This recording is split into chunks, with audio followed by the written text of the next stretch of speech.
누가복음 5장 8절부터 11절까지 다 같이 읽겠습니다. 시몬 베드로가 이를 보고 예수의 무릎 아래에 엎드려 이르되 주여 나를 떠나소서 나는 죄인이로소이다 하니 이는 자기 및 자기와 함께 있는 모든 사람이 곡이 잡힌 것으로 말미암아 놀라고 세베대의 아들로서 시몬의 동업자인 야고보와 요한도 놀랐습니다. 예수께서 시몬에게 이르시되 무서워하지 말라. 이제 후로는 네가 사람을 취하리라 하시니 그들이 배를 육지에 대고 모든 것을 버려두고 예수를 따르니라. 아멘. 여러분 혹시 MBTI 검사 해보셨습니까? 마이어스 브릭스 타입 인디케이터, 앞글자를 따서 MBTI 검사라고 합니다. 스위스의 정신분석학자인 카를 융의 심리유형론을 토대로 어머니인 브릭스가 연구를 먼저 시작했고 그의 딸 마이어스가 지속적으로 연구해서 1944년에 완성한 자기보고식 성격 유형 검사 도구입니다. MBTI는 폼 A, B, C, D를 거쳐서 현재까지 폼 J, K, M, Q 등이 개발되어 있다고 합니다. 지금 사용하는 것은 2013년에 최종적으로 개정된 내용이라고 합니다. MBTI는 외향, 내향, 감각, 직관, 사고, 감정, 판단, 인식 등 지표에 따라 성격을 16개 유형으로 분류하고 이를 알파벳 4개의 조합으로 표현합니다. 비교적 검사가 쉽고 간편해서 굉장히 광범위하게 사용되고 있고 요즘 우리나라에 아주 붐이 일고 있는 것 같습니다. 최근 CNN에서 이런 제목으로 기사를 쓰기도 했다고 합니다. 제2차 세계대전의 성격 검사와 사랑에 빠진 한국, 이렇게 말이죠. 우리나라의 MBTI의 열풍을 보도한 겁니다. 특히 MZ세대의 과몰입에 주목을 했다고 그래요. 요즘 세대는요, 데이트 상대를 찾을 때 MBTI를 활용한다고 합니다. 새로운 사람을 만나면 MBTI를 먼저 밝힌대요. 그래서 그것이 서로 잘 맞는 유형이면 만나는데 그렇지 않으면 아예 만나지도 않는다고 그래요. 심지어는요, MBTI 궁합표도 있다고 합니다. 기업들도 이 MBTI 인기에 편승하고 있습니다. 관광회사들은 MBTI 유형에 따라서 어울리는 여행지를 추천하기도 한답니다. 어떤 맥주 회사에서는 각 유형을 나타내는 데 사용되는 영문 알파벳을 새긴 맥주 캔을 출시했다고 그래요. 심지어 여러분, 은행에서도 마케팅에 MBTI를 적극적으로 활용하고 있다고 합니다. 채용에도 영향을 미친다고 그래요. 구인 사이트에 특정 MBTI 유형의 구직자를 찾는 글이 수십 개가 올라오기도 한다고 합니다. 예를 들면 이런 거예요. 마케팅직 모집 공고에 열정적이며 혁신적인 ENFP를 찾는다, 뭐 이런 설명이 붙는다는 거죠. 그런데 그동안 많은 심리학자는 이 MBTI 결과에 일관성이 없고 다양할 수밖에 없는 사람의 성격을 몇 개의 틀에 가둔다며 그 검사의 정확성과 효용성에 의문을 제기해 오기도 했다고 합니다. 실제로 MBTI 업체인 마이어스 브릭스 컴퍼니에서도 주의를 당부했다고 해요. 아시아 태평양 총괄인 캐머런 롯은 한국에서 MBTI 인기가 높은 것이 매우 흡족하다고 하면서도 잘 어울리는 파트너를 찾는 데 사용하기에는 적절치 않을 것이다 라고 밝혔다고도 합니다. 여러분은 이 부분에 대해서 어떻게 생각하십니까? 저는 이런 마음이 들었어요. 이 MBTI가 93문항으로 검사 시간이 보통 15분에서 25분 정도 소요되는데 과연 그것으로 한 인간을 마치 엑스레이 찍듯 살펴보는 것이 가능한 일일까? 그렇게 해서 자판기처럼 16가지의 성격 유형 중에서 4개의 유형을 착착착 담아서 보여준다는 것이 정말 이게 인간을 파악할 수 있는 걸까? 무엇보다 이 MBTI는 자기 보고식 성격 유형 검사입니다. 다시 말하면 그 문항에 내가 답을 한다는 거예요. 다분히 주관적일 수밖에 없다는 겁니다. 그래서 실제로 이런 통계도 있더라고요. 검사를 받고 5개월 후에 재검사를 받으면 50%는 다르게 나온다고 그래요. 물론 참고할 수는 있겠습니다만 과연 그것을 전적으로 믿고 이게 나야 라고 규정하고 단정 지을 수 있을까? MBTI뿐만이 아니라 다른 여러 가지 유형의 성격검사, 행동검사들이 많이 있더라고요. 과연 그런 것들을 통해서 나는 나를 잘 알아. 이게 나야. 나는 나를 정확히 알아. 과연 이렇게 자신에 관해 결론 지을 수 있을까요? 사랑하는 교우 여러분, 여러분은 여러분을 잘 아십니까? 여러분은 여러분을 정확하게 알고 계십니까?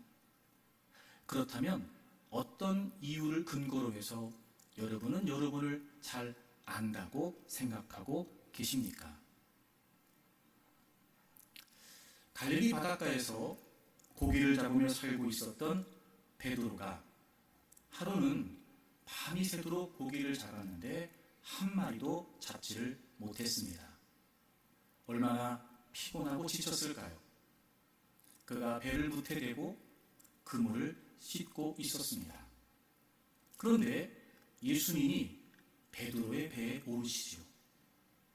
배를 조금 띄기를 청하시더니 말씀을 듣기 위해 모인 많은 사람들에게 말씀을 전하기 시작하십니다.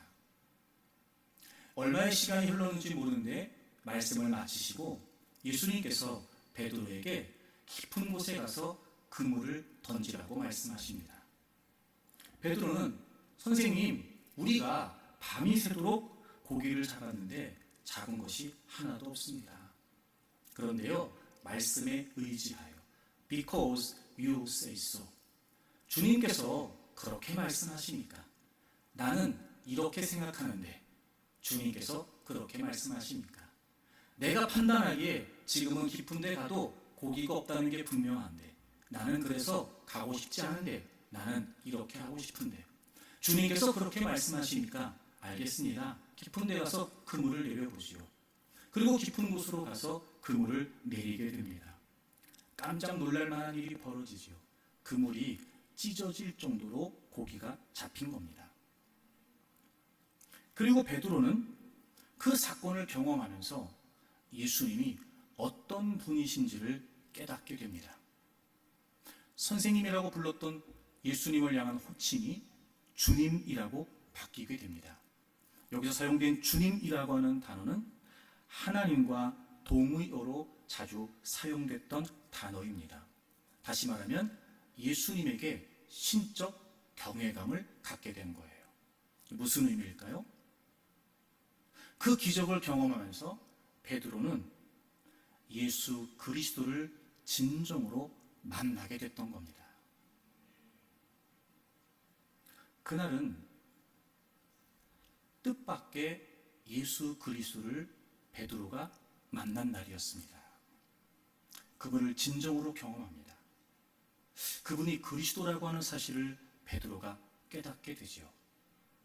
예수님을 인격적으로 베드로는 그날 만나게 됩니다. 그런데 베드로는 그 예수 그리스도를 만난 그 현장에서 또 다른 상대를 만나게 됩니다. 익숙하게 생각했던 상대였습니다. 그런데 그 상대와 낯선 마주침을 하게 됩니다. 바로 베드로 자기 자신이었습니다. 예수 그리스도를 만나고 나서 베드로는 진짜 자기가 누구인지를 알게 됩니다. 그동안 베드로는 내가 누구인지에 관해 잘 알고 있었을 겁니다. 베드로에게 있어서 베드로 자신은 가장 익숙한 상대였을 겁니다. 누구보다 베드로는 베드로 자신이 가장 잘 알고 있었을 겁니다. 그런데 예수 그리스도를 만나고 지금까지 한 번도 마주쳐보지 못했던 자신을 그는 마주하게 됩니다. 그날 그는 뜻밖의 예수 그리스도를 만나게 됐고, 그리고 그날 그는 아주 익숙한 상대였던 자신과 낯선 마주침을 하게 됩니다. 그렇습니다, 여러분. 베드로는 예수 그리스도를 만나고 난 이후에 비로소 자기가 누구인지에 관해 경험을 하게 됩니다. 제가 분명히 말씀드릴 수 있는 것은, 내가 누구인지를 알려면 예수 그리스도 앞에서 자신을 발견할 수 있어야 됩니다. 내가 나를 익숙하게 알고 있다고 생각할지 모르지만 오히려 그렇지 않을 수 있습니다.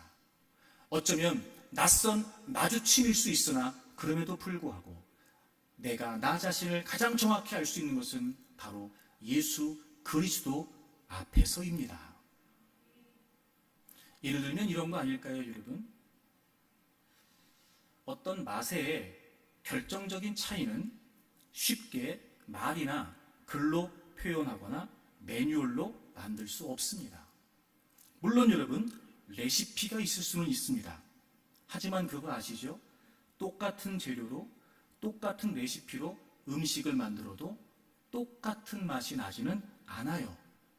우리가 보통 그걸 뭐라고 말해요? 손맛이라고 합니다. 손맛. 다시 말하면 정말 그 요리의, 그 음식의 결정적인 맛은 손맛에 있거든요. 여러분, 이 손맛은요, 절대로 기술이나 시스템의 힘을 빌려서 저장하고 공유하고 가르칠 수 없습니다. 이 손맛은 오로지 그것을 보유하고 있는 오리지널 보유자와의 접촉을 통해서 오랫동안 시행착오를 경험해야만 배울 수 있는 겁니다. 저는 우리 인간이 그렇다고 생각합니다. 나에 대해 오리지널 지식을 보유하고 계신 분, 바로 나를 만드신 주님이십니다. 그분을 만나고 그분을 경험하고 그분과 접촉하면서 때로는 시행착오를 겨도할 수 있을지 모르겠으나 그래야 비로소 낯선 나의 모습일지 모르지만 그게 내 모습이라는 걸 깨우치게 된단 말이에요.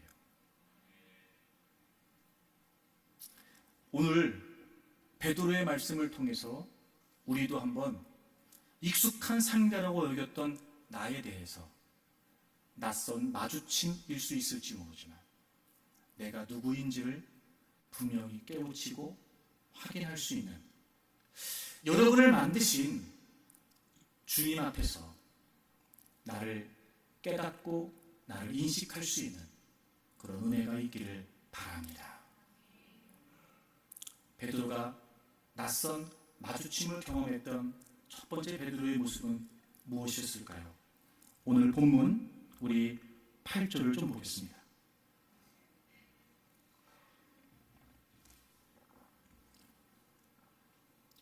그물이 찢어질 정도로 고기를 잡습니다. 그리고 8절에 시몬 베드로가 이를 보고 예수의 무릎 아래 엎드려 이르되 주여 나를 떠나소서 나는 죄인이로소이다. 나는 죄인이로소이다. 예수님의 무릎 앞에 엎드리게 됩니다. 여러분, 누군가의 무릎 앞에 엎드렸다는 건 경배의 자세이고 겸손의 자세입니다.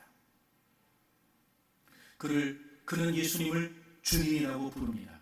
즉 예수님이 그리스도라고 하는 사실을 깨닫게 된 거죠.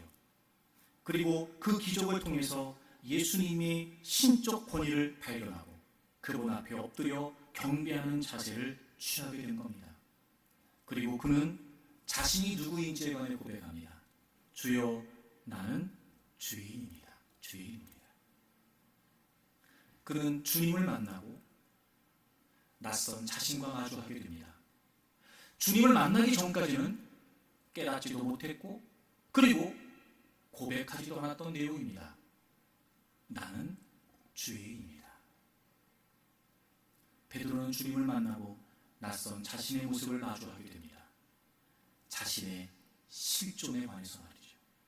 나는 죄인입니다. 자신이 죄인이라는 것을 깨닫습니다. 자신의 죄성을 보게 된 것입니다. 자신이 주님 앞에 죄인이라는 사실을 고백하지 않을 수 없었던 겁니다. 비로소 예수 그리스도를 만나고 놓치고 있었는지 외면하고 있었는지 모르지만 자신의 본연의 정체성, 자신의 실존이 죄인이라고 하는 사실을 깨우치게 됩니다. 그리고 주님께 고백합니다. 주님, 나는 죄인입니다. 그리고 나를 떠나십시오 라고 이야기하게 됩니다. 거룩하신 하나님이신 예수님, 그분과 죄인인 자신 사이에 큰 간격이 있다는 사실을 깨닫고 죄인인 그가 그분 앞에 있을 수 없다는 경외감에 사로잡혀 주님, 제발 좀 저를 떠나주십시오 라는 고백과 더불어 말이죠. 주님이 정말 주님이시라는 것을 깨닫게 됐고, 그리고 그분 앞에 감히 그분을 마주할 수 없는 형편없는 죄인이라고 하는 사실, 그는 깨우치게 된 겁니다. 그리고 그 두려움에 사로잡힌 나머지 주님, 저를 떠나십시오 라고 고백하지 않을 수 없었던 겁니다. 그렇습니다, 여러분. 아무리 우리가 포장을 하고, 아무리 우리가 착하게 살려고 노력을 하고, 아무리 우리가 좋은 일을 많이 한다고 해도 모든 인간들이 부정할 수 없는 우리의 실존, 바로 우리는 죄인입니다. 인정하고 싶지 않을 수 있습니다. 나름대로 우리가 신앙생활하면서 열심히 믿음으로 살려고 노력하고 말씀대로 살려고 노력하면서 우리가 놓칠 수도 있습니다. 어쩌면 여러분 스스로 나는 이제 이렇게 살면 괜찮아, 이 정도면 내 믿음은 괜찮아 라고 말하면서 내가 죄인이라고 하는 사실이 낯설어질 수도 있습니다. 하지만 정말 주님을 안다면, 정말 우리가 주님과 가깝다면, 정말 우리가 주님과의 인격적인 교제가 있다면 우린 모두가 다 한결같이 자신의 실존에 관해 고백하지 않을 수 없습니다. 나는 죄인입니다. 사랑하는 교우 여러분, 저도 여러분도 모두 죄인입니다. 부정할 수 없습니다. 그래서 우리는 항상 주님 앞에서 내 실존을 놓치면 안 돼요. 우리가 죄인이라는 건 이런 의미를 갖습니다. 여러분 로마서 3장을 좀 찾아보겠습니다. 23절을 보시면 모든 사람이 죄를 범하였음에 하나님의 영광에 이르지 못하더니, 모든 사람, 모든 인류는 다 죄를 범했어요. 죄인이에요. 그래서 하나님의 영광에 이르지 못한다. 그 누구도 하나님께 나아갈 수 없습니다. 그런데 24절, 그리스도 예수 안에 있는 속량으로 말미암아 하나님의 은혜로 값없이 의롭다 하심을 얻은 자 되었느니라. 그런데 예수 그리스도를 믿어요. 그분이 나의 죄를 위해 죽으시고 부활했다는 사실을, 예수님이 나를 대속해 주셨다는 사실을 믿습니다. 그래서 우리 은혜로 값없이 의롭다 하심을 얻은 자가 되었어요. 여러분, 이 말을 우리가 잘 주의해야 됩니다. 예수 그리스도의 대속의 은혜를 믿음으로 말미암아 우리가 구원을 받고 우린 의롭다 하심을 얻었습니다. 말 그대로 의롭다 하심을 얻은 거예요. 우리가 의로운 게 아니에요. 하나님이 우리를 보실 때 예수 그리스도를 믿는 믿음 때문에 그 믿음으로 인해 우리를 의롭다고 여겨주시는 거지, 우리가 의로운 존재가 된 건 아니란 말이에요. 그래요, 우리는 예수 그리스도를 믿음으로 말미암아 우리의 모든 죄를 용서받았습니다. 과거, 현재, 미래. 예수 그리스도를 나의 구주와 주님으로 믿는 한 하나님은 절대 우리를 정죄하지 않으십니다. 우리를 의롭다고 여겨주십니다. 하지만 그렇다고 해서 우리의 실존을 우리가 간과해서는 안 됩니다. 우리는 용서받은 죄인이 맞습니다. 하지만 우리가 부정할 수 없는 사실은 여전히 우리는 용서가 필요한 죄인입니다. 자, 요한일서 1장을 찾겠습니다. 8절을 보실까요? 요한일서 1장 8절입니다. 만일 우리가 죄가 없다고 말하면 스스로 속이고 또 진리가 우리 속에 있지 아니할 것이요. 만일 우리가 죄가 없다고 말한다면 이 8절에 등장하는 죄라고 하는 말은 죄를 짓는 성향과 성품을 말해요. 자, 우린 예수 그리스도를 믿음으로 말미암아 의롭다 하심을 받았습니다. 하지만 여전히 우리가 부정할 수 없는 사실, 여러분, 우리 안에는 죄악된 본성이 내재되어 있다는 거예요. 즉 죄를 지으려고 하는 성향, 성품, 용서받았지만 여전히 죄를 지을 가능성이 있으며 죄의 영향력을 받을 수밖에 없다는 것. 끊임없이 우리의 실존 안에 죄가 지속적으로 영향력을 행사하는 게 바로 우리의 모습이라는 거예요. 그러므로 우리가 만일 죄를 짓는 성향이 없어, 나는 죄를 짓지 않아 라고 말한다면 그건 스스로 속이는 거예요. 그리고 우리 안에 진리가 없다는 겁니다. 여러분, 진리가 뭐예요? 예수 그리스도예요. 정말 예수 그리스도를 우리가 경험하고 알고 만난다면 그분 앞에서 우리는 부정할 수 없습니다. 나는 여전히 주님의 용서가 필요한 죄인이라는 거 말이죠. 그 다음 보실까요? 10절. 만일 우리가 범죄하지 아니하였다고 하면, 여기서 우리가 범죄한다는 말은 구체적인 범죄 행위를 의미합니다. 그 죄의 성향, 그 죄의 성품 때문에 우리는 범죄하지 않을 수 없다는 거예요. 근데 만약에 나는 죄를 짓지 않아 라고 말한다면 하나님을 거짓말하는 이로 만드는 거라는 거예요. 또한 그의 말씀이 우리 속에 있지 아니하니라. 늘 우리가 말씀을 통해 주님과 인격적으로 교제한다면 우리가 죄를 짓지 않는다고 말할 수 없다는 겁니다. 예수님은 우리의 죄를 위해 죽으시고 부활하셨습니다. 그분은 죄가 없으시죠. 그분은 거룩하십니다. 우리의 구속자이십니다. 그러니 어찌 우리가 그분 앞에 있으면서, 그분의 말씀 앞에 있으면서 내가 죄를 짓지 않는다, 내가 죄인이 아니다 라고 말할 수 있겠냐는 말이에요. 바꾸어 말하면 이 말은 우리가 늘 주님 앞에 있다면, 진짜 주님이 누구신지를 안다면 내가 죄인이라고 하는 실존적인 고백, 우리가 그게 분명히 있을 수밖에 없다는 거예요. 그러므로 우리는 늘 주님 앞에서 자신을 살피고, 늘 주님 앞에서 여전히 또 나는 주님의 은혜가 필요한 자임을 고백해야 되고, 때로는 주님 앞에서 비추어지는 우리의 그릇되고 또 우리의 잘못된 그런 모든 죄의 모습들을 회개하고 돌이킬 수밖에 없다는 거죠. 그게 우리입니다. 그게 나입니다. 근데 그건 오직 예수 그리스도를 만나야만 가능합니다. 여러분, 혹시 나의 산티아고라고 하는 영화를 알고 계십니까? 독일의 인기 코미디언인 하페 케르켈링의 베스트셀러 그 길에서 나를 만나다를 원작으로 한 영화인데, 거기 보면 이런 대사가 나와요.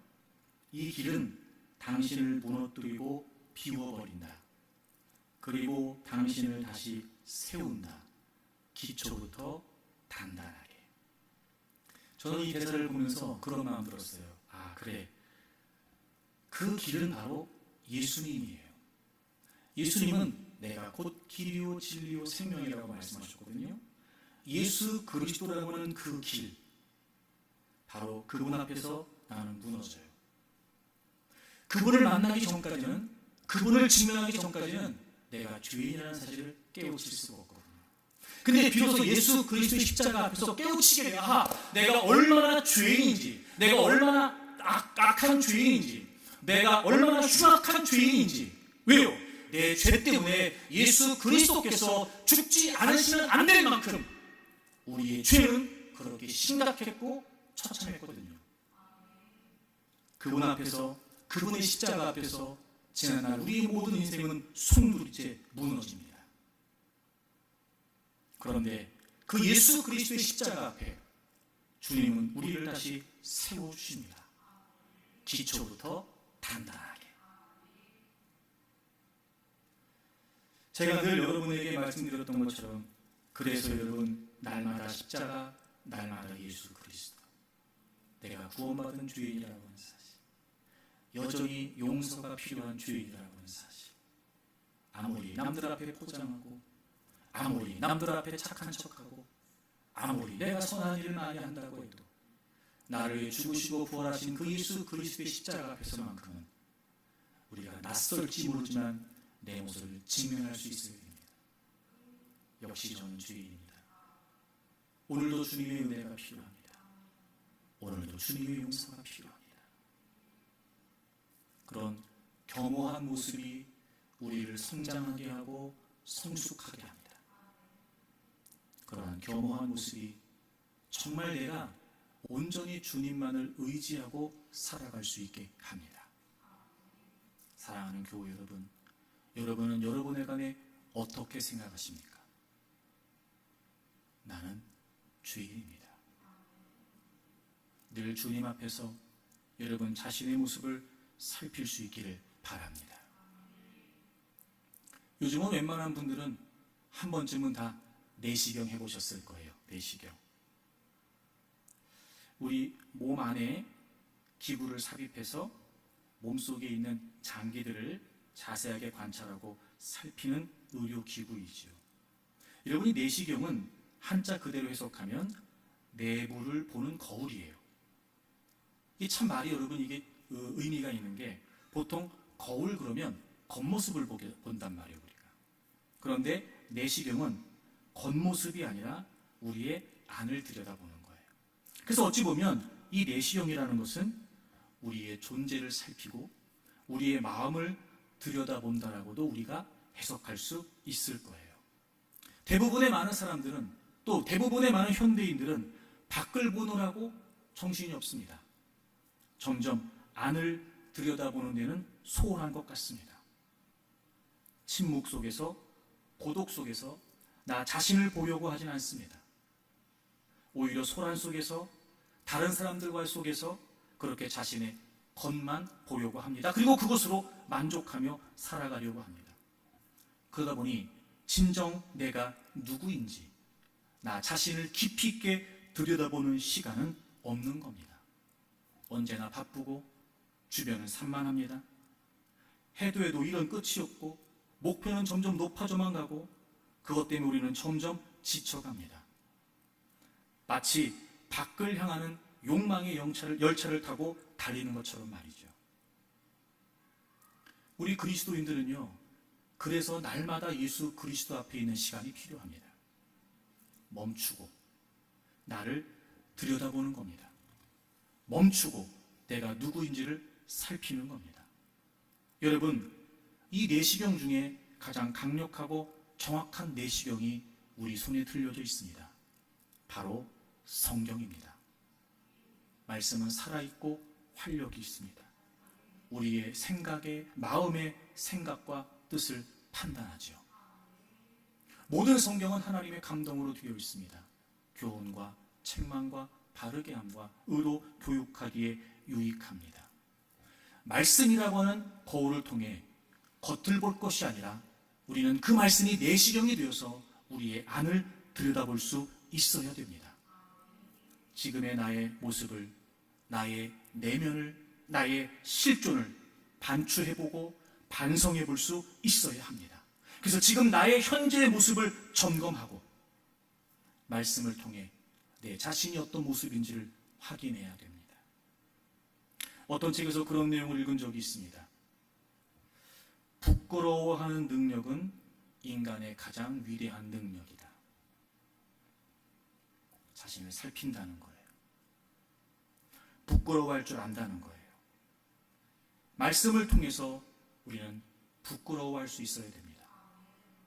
나의 추한 모습, 자만하고 교만한 모습, 거짓되고 그릇된 모습, 그렇게 말씀을 통해서 나 자신의 모습을 살펴야 됩니다. 그러려면 어딘가에 비추어 봐야 되잖아요. 그러려면 나보다 훌륭한 무엇인가에 나를 비추어 봐야 되잖아요. 그리고 그런 모습으로 더 나은, 더 신실한, 더 거룩한 모습으로 변화하려고 하는 노력이 우리에게 있게 되지 않겠습니까? 우리 손에 들려진 우리의 내면을 가장 정확하게 살펴볼 수 있는 성경을 통해서 여러분 자신의 내면을 살필 수 있기를 바랍니다. 아마 계속해서 낯선 마주침이 될 수도 있습니다. 야, 내가 이렇게까지 못된 마음을, 내가 이렇게까지 악한 성향이, 야, 내가 이렇게까지 거짓된 모습으로. 그런데 여러분, 우리는 겉만 살피느라 내가 정말 어떤 존재인지 놓치고 살아요. 나도 나에게 낯선 거예요. 하지만 여러분, 우리가 주님 앞에서만큼은 말씀을 통해 자신의 내면을 살피고 자신의 모습을 살펴가면서 부끄러워할 줄 알면서 우리가 늘 주님의 은혜를 구하며 살아갈 수 있기를 바랍니다. 두 번째, 베드로는 자신의 낯선 모습과 마주하게 됩니다. 오늘 본문으로 다시 돌아오실까요? 누가복음 5장입니다.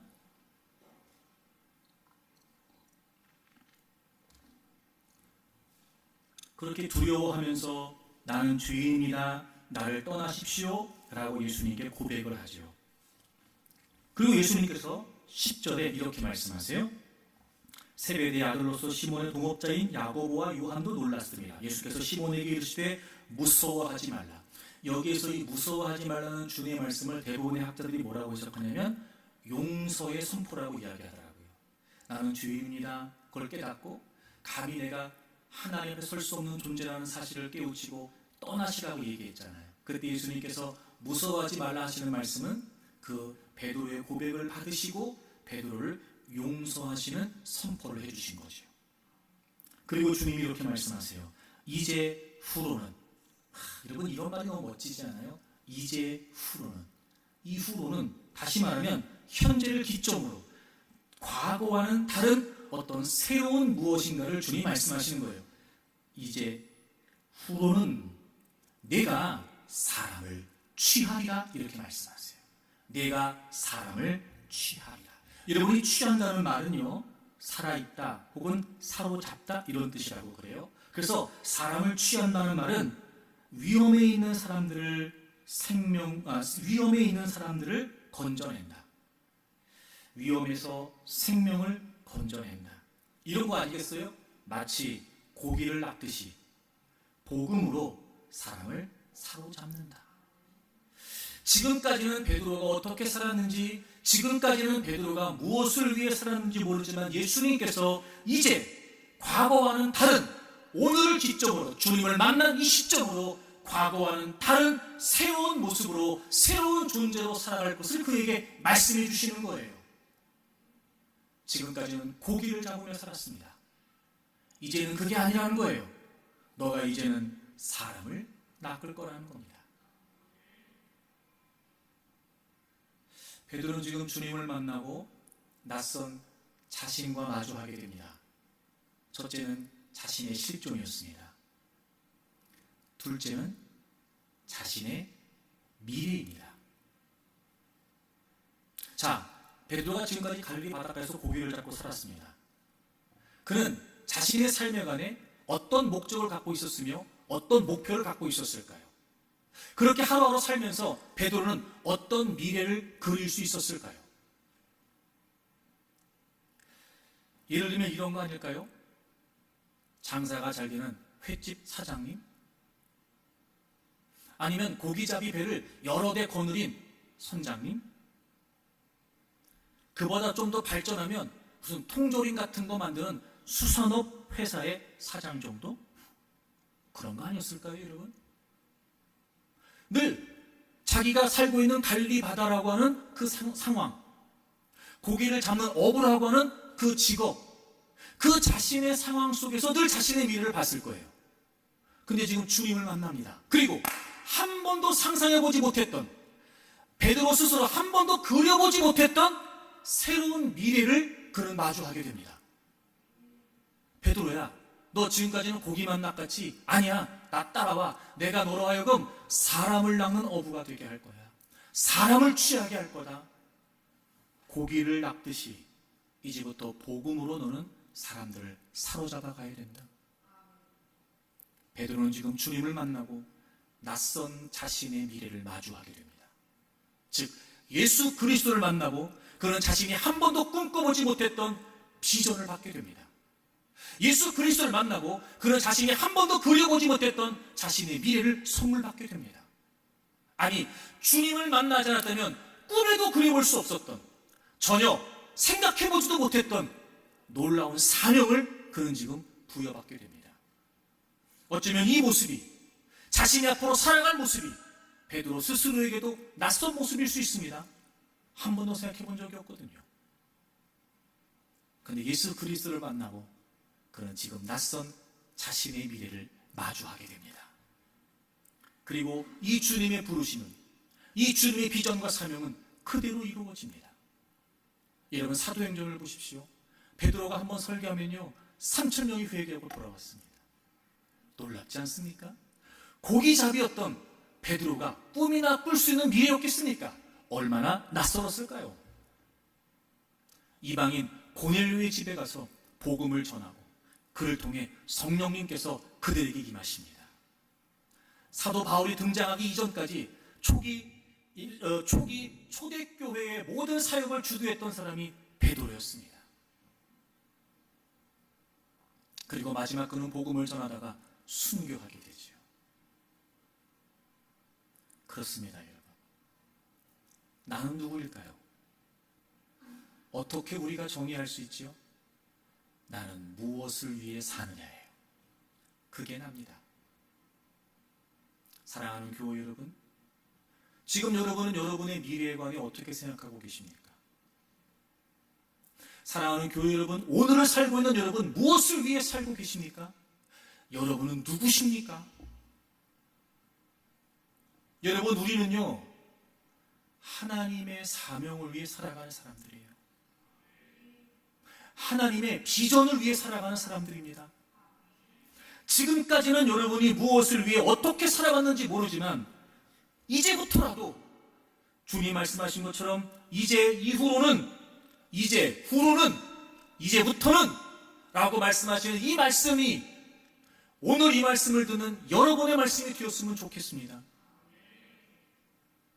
낯선 나의 모습, 상상할 수 없는 나의 미래, 도무지 지금 내 생각 그리고 내 어떤 상황 속에서는 그림조차 그려지지 않는 나의 미래.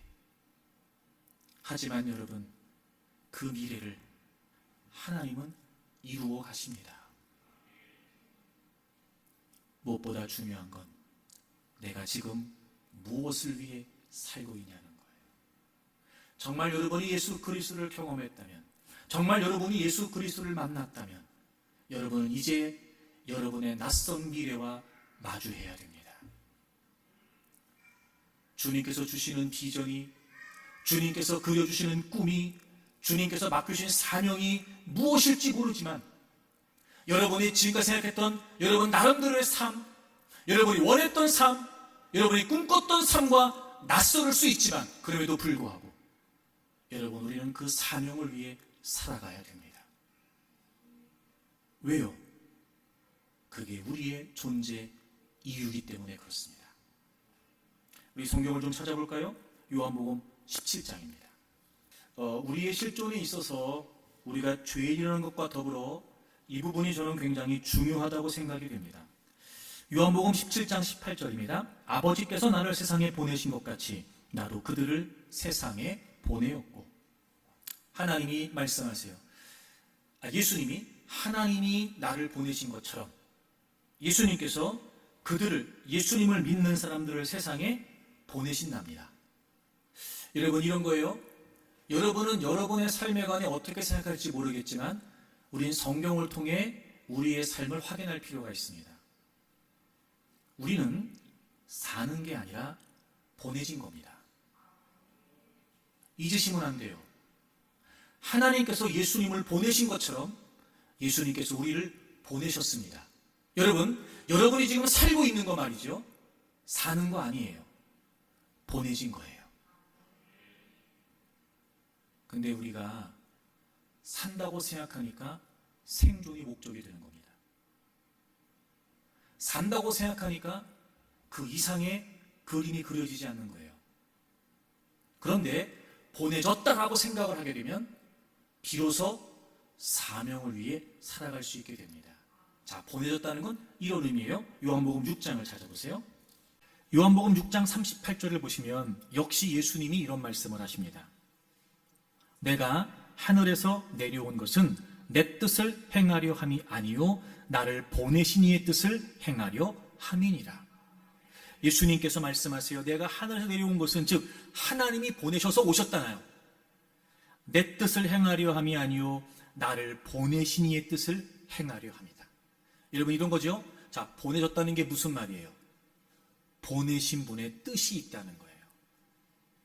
그러니까 예수님이 하나님이 나를 보내셨어요. 왜요? 보내신 분의 뜻이 있으니까요. 그렇게 예수님께서 우리를 보내신대요. 무슨 의미죠? 보내신 분의 뜻이 있다는 거예요. 자, 여러분, 이제부터 여러분은 스스로 나는 보내진 거야. 나를 왜 보내셨을까? 보내신 분의 뜻을 생각하셔야 돼요. 여러분이 살고 싶은 대로 사시면 안 돼요. 여러분이 살던 대로 사시면 안 돼요. 낯설 수 있어요. 하지만 이제부터라도 고민하세요. 나를 보내셨다는데 그럼 나를 보내신 하나님의 뜻이 뭘까? 그래서 우리는 끊임없이 사명으로 살려고 해야 됩니다. 생존이 이유가 되면 안 되고 사명이 이유가 되어야 된다고요. 나를 보내신 분의 뜻 말입니다. 그러면 전혀 우리가 상상하지 못했던, 우리는 생각지도 못했던 낯선 나의 미래일 수 있으나 하나님께서는 우리를 보내셨고 우리가 그 보내신 분의 뜻을 따라 살게 되면 하나님은 그 뜻을 반드시 이루신다는 겁니다.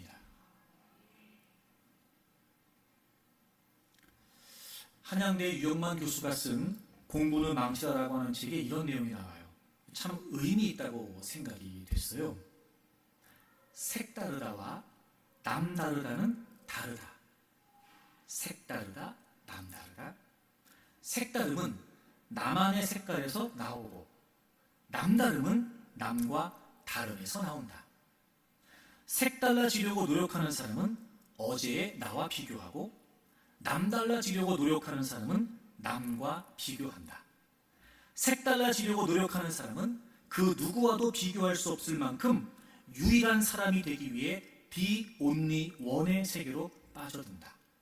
하지만 남달라지려고 노력하는 사람은 그 누구와 비교해서라도 최고가 되기 위해 The Best One의 경쟁 세계로 뛰어든다. 색다름, 남다름. 그렇다면 진정한 나다움이 뭐라는 거예요? 남다름이 아니라 색다름이라는 거죠. 그럼 진정한 나다움을 찾은 사람은 누구예요? 자기의 존재의 이유를 찾은 사람이에요. 그래서 그는 베스트 원으로 살려고 하지 않아요. 온리 원으로 살려고 해요. 저는 이 내용이 지극히 성경적이라고 생각이 돼요. 하나님은 우리를 하나님의 뜻이 있으셔서 보내셨습니다. 에베소서 2장 10절에 있는 것처럼 우리의 마스터, 우리의 주인이신 하나님께서는 우리를 향하신 마스터 플랜을 갖고 우리를 마스터 피스, 걸작품으로 만드셨어요. 하나님은 우리를 상품으로 만들지 않으셨어요. 베스트 원이 되라고 만들지 않으셨어요. 하나님은 우리를 하나님의 걸작품으로 만드셨어요. The only one이 되게 만드셨단 말이에요. 왜요? 우리 안에는 우리를 보내신 하나님의 뜻이 담겨져 있거든요. 여러분 한 분 한 분을 향하신 분명한 하나님의 비전이 여러분 안에 담겨져 있단 말이죠. 우리의 자녀들을 향하신 분명한 하나님의 목적이 담겨져 있단 말이에요. 그런데 우리는 진정한 나다움을 찾는 것이 남다름인 줄 알아요. 남하고만 비교해요. 경쟁에서 무조건 위에 가야 된다고만 생각해요. 너무나 이 비교의식 속에서 우리는 웃고 울고 그렇게 남에 의해 좌우되는 인생을 살아요. 과연 거기에 진정한 행복이 있을까? 저는 그렇지 않다고 생각해요. 하나님이 나를 보내셨다는 사실이 분명하고 내가 그 일을 위해 살아간다면 하나님 반드시 그 사명을 위해 살아가는 우리를 이끌어 주시고 이루어 주실 텐데 남과 비교할 게 아니라 어제의 나와 오늘의 나를 비교하는 거예요. 내가 정말 사명에 합당한 모습으로 준비되고 있는가? 내가 과연 하나님의 비전을 위해 살아가고 있는가? 내가 그렇게 갖추어지고 있는가? 내가 그렇게 준비되고 있는가? 끊임없이 어제의 오늘과 오늘의 나를 비교하면서 한 걸음 한 걸음 사명의 길을 위해 걸어가는 겁니다. 바로 The Only One으로 사는 거죠. 남다름이 아니라 색다름. 바로 거기에 진정한 행복이 있다는 거예요. 사랑하는 교회 여러분 어떠십니까? 여러분은 색달라지려고 하십니까? 남달라지려고 하십니까? 여러분은 the only one으로 살고 계십니까? 더 베스트 원으로 살고 계십니까? 하나님은 우리를 하나님의 작품으로 만드셨어요. 그러니 여러분, 이제부터 지금까지 여러분의 모습과는 낯설 수 있으나 이제부터라도, 지금부터라도 하나님 앞에 여러분의 사명을 고민하십시오. 근데 문제는 내가 누구인지, 내가 무엇을 해야 하는지도 모른 채 주어진 현실을 이유 삼아 어쩔 수 없이 적응하며 살다가 소중한 삶을 마감하고 있다는 겁니다. 여러분, 그런 말 들어보셨어요? 삶은 얼마나 오래 살았는지보다 살아가는 동안 진정한 나로 살았는지가 중요하다. 아무리 오래 살면 뭐 하겠습니까? 사명도 비전도 놓쳐버린 채 그저 사는 대로, 되는 대로 사는 인생 말입니다. 하지만 짧은 인생을 살아도, 하지만 그리 길지 않은 인생을 살아도 하나님께서 보내주신 이유와 목적이 분명하고 그 목적을 감당하기 위해 살아가고 마침내 그 사명을 다 이루었다면 여러분, 그 인생이야말로 진정 행복한 인생이 아닐까요? 지금 내가 해야 될 내 일을 하는 사람은 바로 아름다운 내일을 맞이할 수 있습니다. 오늘을 사명을 위해 살게 되면 우리의 내일은 당연히 아름답습니다. 사명을 위해 살아가는 그 과정이 얼마나 우리에게 감사하고 얼마나 우리에게 기쁨이 될까. 사명을 다 마치고 난 후에 주 앞에 섰을 때 여러분, 우리가 궁극적으로 맞이해야 될 그 미래야말로 얼마나 행복하고 얼마나 즐거울까, 얼마나 감격스러울까. 그러니 여러분, 지금 내 일을 해야 아름다운 내일을 맞이할 수 있습니다. 그래서 사명을 위해 살아가는 사람들은 그들에게 있어 미래는 아직 오지 않은 미래가 아니라 아름다운 내일, 미래가 돼요. 사명을 사는 사람들에게는 미래가 불투명하지 않거든요. 그래서 사명을 위해 사는 사람들에게는 아직 올래, 아직 오지 않은 미래가 아니에요. 사명을 위해 사는 사람들은 내일이 분명하거든요.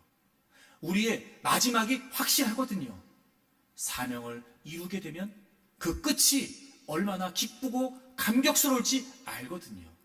그러니 사명을 위해 사는 사람에게 있어서 미래는 아름다울 올래, 미래라고요. 미래가 미래인 이유는 사명 때문입니다. 물론 사명을 위해 살아가는 길이 녹록지 않을 수 있습니다. 쉽지 않을 수 있어요. 그 길이 오죽하면 좁은 길이라고 주님이 말씀하셨겠습니까? 협착한 길이라고 말씀하셨잖아요. 쉽지 않아요. 하지만 여러분, 사명의 길을 걸어가는 과정에 우리가 겪는 모든 역경들은 사실 우리의 삶의 경력이 됩니다. 주님 앞에서 그 역경들을 감당의 모든 시간들은 주님 앞에 우리의 믿음의 경력으로 쌓여질 거예요. 사명을 위해 살면 역경은 역경으로 끝나지 않습니다. 그 역경이 오히려 우리에게 경력이 된단 말이에요. 그러니 여러분, 주저하실 거 없습니다. 고민하실 거 없습니다. 그리고 여러분의 미래가 불투명하다고 불안하고 두려워하실 거 없습니다. 우리를 은혜로 구원해 주신 하나님께서는 우리가 걸어가는 그 사명의 길 역시 은혜로 이끌어 주실 것이며 마침내 우리가 사명을 다할 때까지 그분께서는 우리와 함께 하시고 이루어 주실 거란 말이죠. 여러분, 여러분에 관해 잘 아십니까? 여러분의 미래가 분명하십니까? 아직도 사명이 낯선 건 아닙니까? 아직도 그 비전이 여러분에게 물음표는 아닙니까? 지금까지는 그렇게 살았을지 모르지만 지금부터는 베드로가 주님을 만나고 낯선 자신의 미래와 마주했던 것처럼, 그리고 그 사명의 길을 위해 살아가고 그 사명을 이루는 멋진 미래를 살았던 것처럼 여러분들이 그렇게 사는 분들이 되시기를 바랍니다. 내가 나를 가장 정확히 알 수 있는 것은 주님을 만났을 때입니다. 나의 실존, 낯설지 모르지만 우린 죄인입니다. 용서받은 죄인이지만 여전히 용서가 필요한 죄인입니다. 날마다 주님의 은혜를 구하지 않을 수 없고 그 주님의 은혜 앞에 겸손히 살지 않을 수 없는 우리의 존재입니다. 주님을 만나면 나를 확인할 수 있습니다. 낯설지 모르지만 나의 미래를 확인할 수 있죠. 여러분, 이제까지 무엇을 위해 살아오셨습니까? 여러분은 여러분 스스로를 누구라고 말하고 싶으십니까? 사명을 위해 사십시오. 주님은 그 사명을 우리를 통해 이루시기를 원하십니다. 그리고 주님은 반드시 그 사명을 이루어 주실 것입니다. 그러니 여러분, 이제부터 여러분의 미래 때문에 고민하거나 불안해하지 말고 가장 확실한 나를 이 땅에 보내신 그분의 뜻을 위해 살기로 결단하십시오. 하루하루가 우리가 그렸던 모습보다 달라 낯선 하루하루가 될지 모르지만 여러분, 그 끝은 아주 익숙한 끝이 될 거예요. 주님이 다시 오시고 우리가 그분 앞에 서고 그분께 칭찬받고 얼마나 감격스럽고 복된 날이 될까. 늘 그날을 그리면 하루하루가 사명을 위한 낯선 삶일지 모르지만 늘 그날을 그렸던 우리에게 마지막 그날은 익숙한 복된 날이 될 것입니다. 그렇게 살아가는 여러분들이 되기를 바라고 이제부터 주님과 동행하는 여러분의 삶을 통해 늘 그분의 은혜 앞에 겸손하고 무엇보다 그분의 사명을 위해 살아가고 그렇게 주님을 기쁘시게 하는 여러분들이 되기를 주의 이름으로 축복합니다.